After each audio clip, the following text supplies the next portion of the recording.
Querida família, nós estamos na oitava do Natal, né, nesse oitavo dia de celebração daquela única festa do Natal, e na igreja nós tivemos várias oitavas. Infelizmente elas foram suprimidas pelo Bugnini, que é aquele arcebispo maçom que começou a destruir toda a liturgia a partir da Semana Santa, retirando também as oitavas. Mas infelizmente a do Natal permaneceu, e nós temos hoje a festa da circuncisão do Senhor.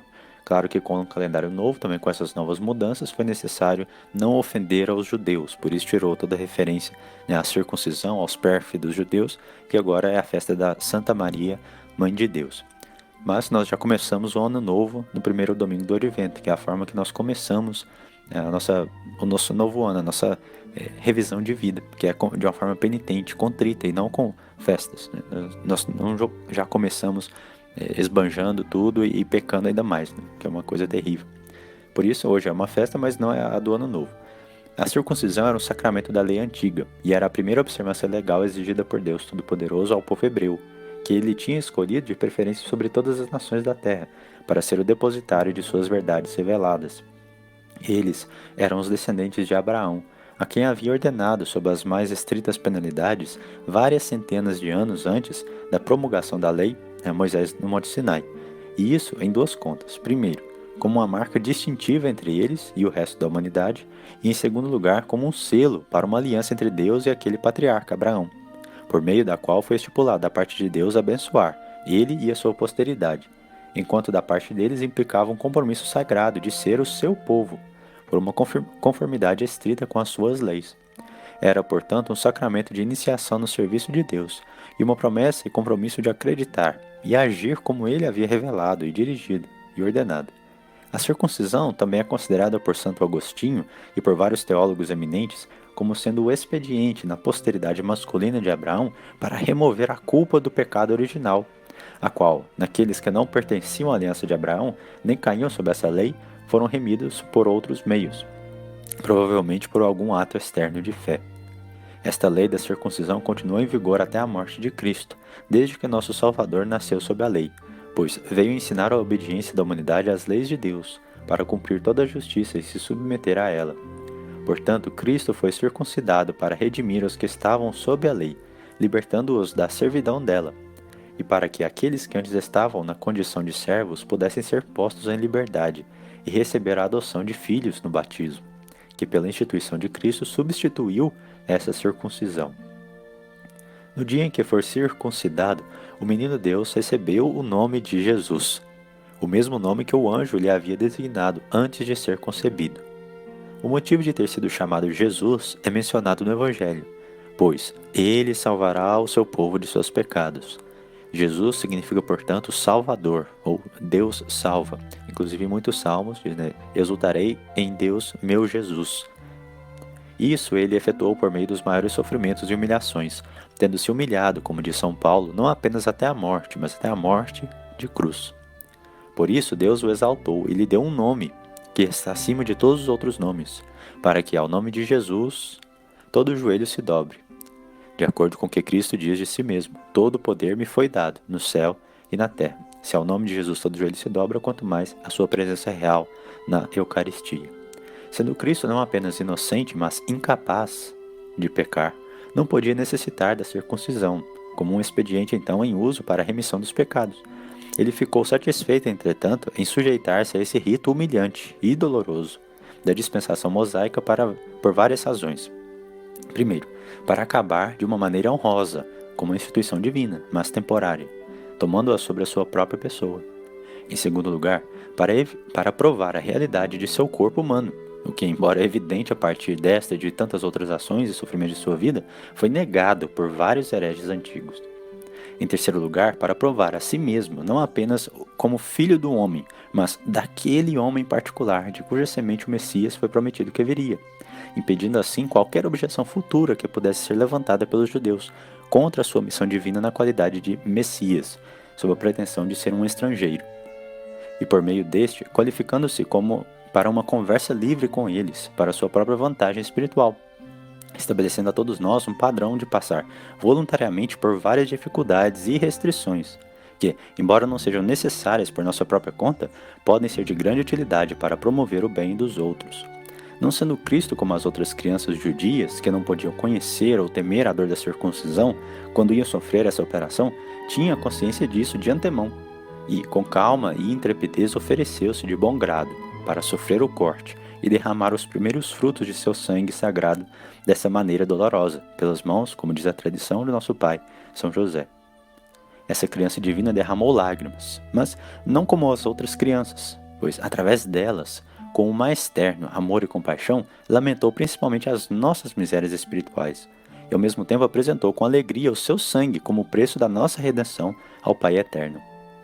Em quarto lugar, ao se humilhar sob esta operação dolorosa, ele nos daria uma promessa antecipada de seu amor por nós, de sua compaixão por nossas misérias e de sua total repulsa pelo pecado.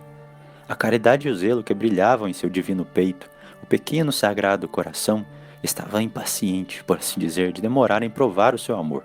Deleitava-se nessas primícias de humilhação e sofrimento por nossa causa, até que pudesse saciar plenamente a sua sede por aquela superabundância de ambas, em sua paixão e morte de cruz. Com infinito zelo pela honra de seu Pai e caridade para nós, pecadores, com invencível paciência e a mais profunda humildade, ele agora se oferece mais alegremente a seu Pai, para submeter-se a tudo o que quisesse ordená-lo. Em quinto lugar, nos ensina pelo exemplo de obediência voluntária a uma lei que não deveria obrigá-lo a submeter-nos com grande pontualidade e exatidão às leis de divina ordenança. E quão longe devemos estar de proteger nossa desobediência sob desculpas esfarrapadas e pretextos frívolos. Em sexto lugar, por essa cerimônia, ele se humilhou para satisfazer nosso orgulho e para nos ensinar o sincero espírito de humildade. Que maior humilhação pode ser imaginada do que, para aquele que é o Filho eterno de Deus, em todas as coisas igual ao Pai, o ocultar esses títulos gloriosos sob a aparência de um pecador? Que objeto de confusão para nós, que, sendo criminosos abomináveis, temos vergonha de passar por aquilo que somos, e desejamos aparecer e ser estimados pelo que não somos. Não devemos aprender com este exemplo de Cristo a amar as humilhações, especialmente como nós não podemos deixar de reconhecer que merecemos toda a reprovação e todo tipo de desprezo de todas as criaturas? Em sétimo lugar, começando a grande obra de nossa salvação da maneira que ele um dia iria terminá-la, sofrendo em sua própria pessoa o castigo do pecado para nos livrar tanto do pecado quanto de seu castigo, ele confunde a nossa impenitência, a impenitência dos pecadores que nada sofrerão por seus próprios pecados, e inculca a necessidade de uma circuncisão espiritual, da qual o ato externo era apenas um tipo e uma figura, como o apóstolo nos coloca em mente. É manifesto, além de qualquer contradição, a partir de vários textos do Antigo Testamento, que os homens, sob essa dispensação, não deveriam ter parado apenas no ato externo, mas deveriam ter passado da letra ao espírito, da circuncisão carnal à circuncisão espiritual. Esses textos, ao mesmo tempo em que expõem a sua necessidade, descrevem-na como consistindo em uma prontidão e disposição voluntária para se conformar à vontade de Deus e se submeter a ela quando conhecida em todos os detalhes. Eles, em consequência, requerem uma redução de todos os desejos desordenados e supérfluos da alma, a manutenção de uma guarda estrita e governo sobre nós mesmos, uma abstinência total do pecado, e uma reserva prudente mesmo nas gratificações legítimas de bom senso e apetite.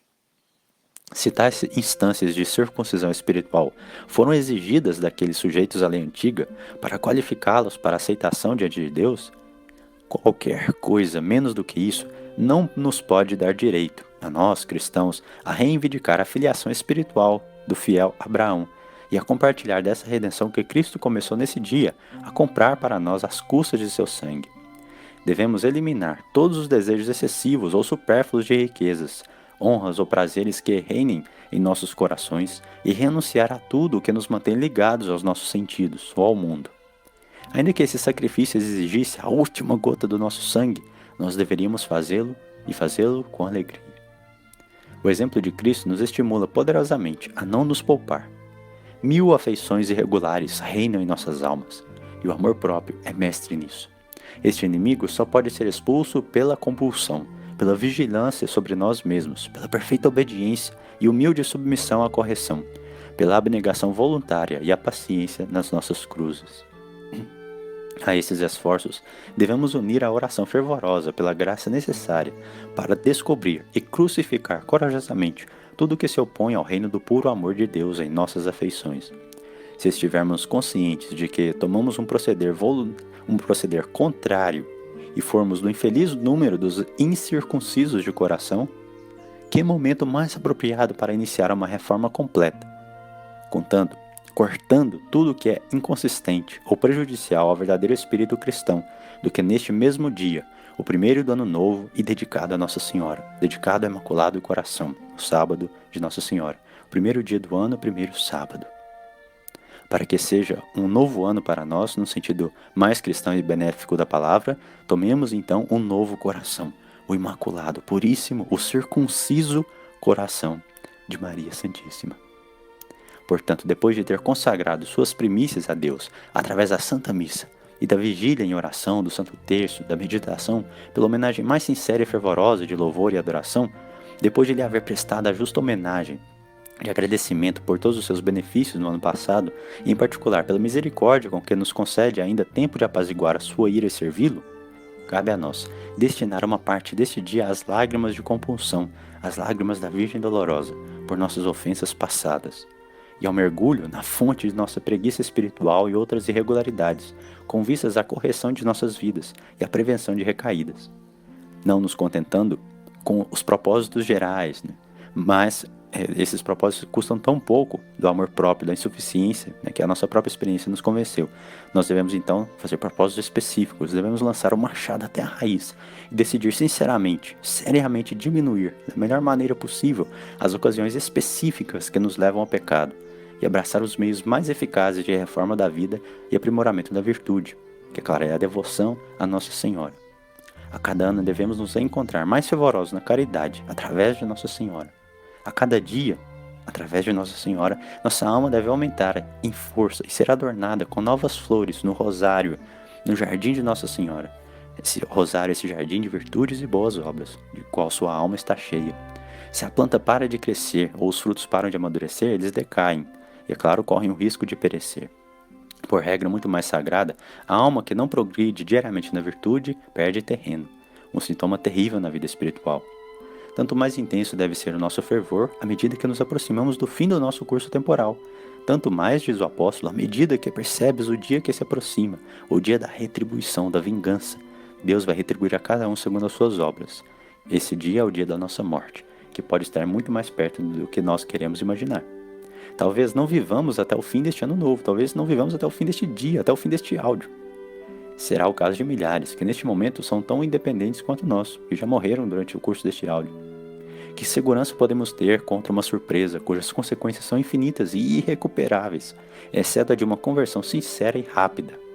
De estar em guarda contra as tentações, de dedicar eficazmente este ano que se segue e o resto de nossa curta vida a Deus, nosso último fim e único bem, e frequentemente implorando a sua graça e misericórdia, através da Mãe da Misericórdia, Nossa Senhora. É o conselho e a injunção do nosso bendito Salvador. Vigiai, portanto, e orai a todo momento, para que seja considerado digno de estar diante do Filho do Homem. A devoção do cristão neste dia deve consistir, primeiro, na consagração solene das primícias do ano a Deus, e, em segundo lugar, em honrar o mistério da encarnação do Filho de Deus, particularmente seu nascimento e sua circuncisão. A Igreja convida-nos nesse dia a unir as nossas homenagens aos aromas seráficos e aos transportes de devoção com que a gloriosa Mãe de Deus assistiu a esses maravilhosos mistérios que comemoramos, mas nos quais ela própria desempenhou um papel tão importante de corredentora. Com que sentimentos a Virgem Puríssima carregou em seu ventre, deu à luz e serviu ao seu adorável Filho, que também era o seu Deus? Com que amor e admiração ela fixou os olhos nele? Particularmente em sua circuncisão, quem pode expressar de que maneira ela foi afetada quando o viu ser submetido a essa cerimônia dolorosa e humilhante? Cheia de espanto e fervilhantes afetos de amor e gratidão, por profundas adorações e louvores, ela se esforçou para fazer todas as reparações ao seu alcance, e o melhor tributo de reconhecimento que pôde. Em reclamações amorosas de que ele iria começar, no excesso do seu amor, a sofrer por nós a uma idade tão terna, e dar este penhor de nossa redenção, ela poderia dizer ao filho: verdadeiramente és para mim um esposo de sangue. Com o primeiro sacrifício que Cristo aqui fez de si mesmo a seu eterno Pai, ela se juntou à oferta de seu Filho divino, e, por ele mesmo, se ofereceu para ser uma vítima eterna de sua honra e amor, com o mais ardente desejo de sofrer todas as coisas, mesmo com o derramamento do seu próprio sangue, se fosse necessário, para a realização da vontade de Deus. Fiat mihi secundum verbum tuum. Sob essa medida, devemos medir também a oferta da nossa vontade, do nosso coração, e, por meio deste Santo Redentor, de sua corredentora, consagrar-nos a Deus, sem reservas.